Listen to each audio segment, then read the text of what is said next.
Hey everyone, we're here from a very cold Gillette Stadium as the Patriots continue their preparations for Saturday's playoff opener against the Ravens. And here's our weekly Week in Review segment, and it's kind of a different week because they're coming off of a bye. But first thing to go into is the Patriots have a playoff opponent, and it all started Saturday night when the Ravens ended any doubt on Sunday with that Colts-Bengals game. The Ravens went into Pittsburgh, they upset the Steelers, they played their best game of the season to do it, and a team that just really didn't have that great of credentials in the regular season, again, went out and played a really good game, and I guess the last memory we have, or the last images we have of the Ravens, are them playing great football, and I think that's good enough to bring up some haunting memories for the Patriots from past postseasons. Sure. I think of the three, we talked about it. Might be the team you didn't want to play because they're going to come in here thinking they can beat the Patriots. They've beaten the Patriots 2 of the last 3 times in the postseason. They lost to them in the regular season last year. They got smoked, but the playoffs are a different story. So they come in with a little bit of a swagger. They come in with a little bit of a little confidence. I mean, 2 years ago or 3 years ago now, they have 35 different players from that team that beat the Patriots and went on to win the Super Bowl. But there's still enough of a cast between Terrell Suggs and Joe Flaco, Jacoby Jones, and the most important guy of all, the head coach, John Harbaugh. He's still here. He's still calling the shots. They know how to win. They're kind of a battle-tested team. So they won't come in and be intimidated one bit. Number 2, a very minor distraction, or the most minor of distractions. Josh McDaniels had a couple job interviews this weekend with 49ers and Falcons. He said they went, quote, fine.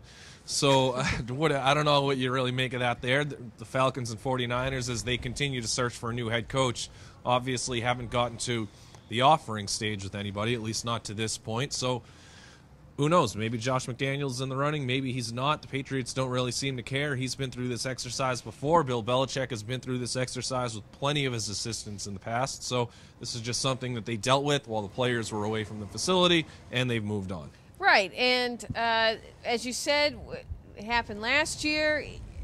Hey, as long as he makes the game plan, as long as he's not thinking 24 hours a day about his next job, which isn't the case. He's been able to focus on, guess what, the Ravens. No harm, no foul. And the third thing to really discuss, I guess, the injuries. And right now, after a bye week, which is always the goal for a team going into securing one of those top 2 seeds, is to rest up. And the Patriots had some minor things to deal with after their Week 17 loss to the Bills. Brandon LaFell missed both practices during the bye week, but he returned this week. The Patriots have had all 53 players on the active roster out there participating in practice. Nate Solder declared himself ready to play. Julian Edelman essentially declared himself ready to play. Guys like Sebastian Vollmer and Dan Connolly, who were rested the final week of the season, Dante Hightower, same case. Those guys all said they're pretty much good to go, and Brandon LaFell, who declined to speak midway through the week, probably good to go too. And again, I think the biggest reason there is he came back to play in the fourth quarter after going down. And then the other thing that he said after the game was, hey, it was a positive that nobody on the team suffered any major injuries. So that seems to be an indication that unless things got unsuspectingly a whole lot worse in the coming days or hours, LaFell should be good to go too. Yeah, I think injury-wise, this is about as good as you could possibly hope for the Patriots. The players that were hurt were rested, and they were rested even before the bye week, be it Julian Edelman, be it Dan Connolly, and so on.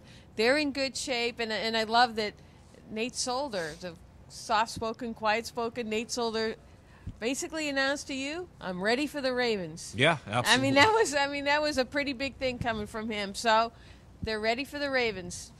To see how the Patriots handle this challenge, we'll be previewing this game, of course, all week and covering it all the way through and everything that comes with that after, whether they win or lose. You can find our coverage on BostonHerald.com and the Blitz blog.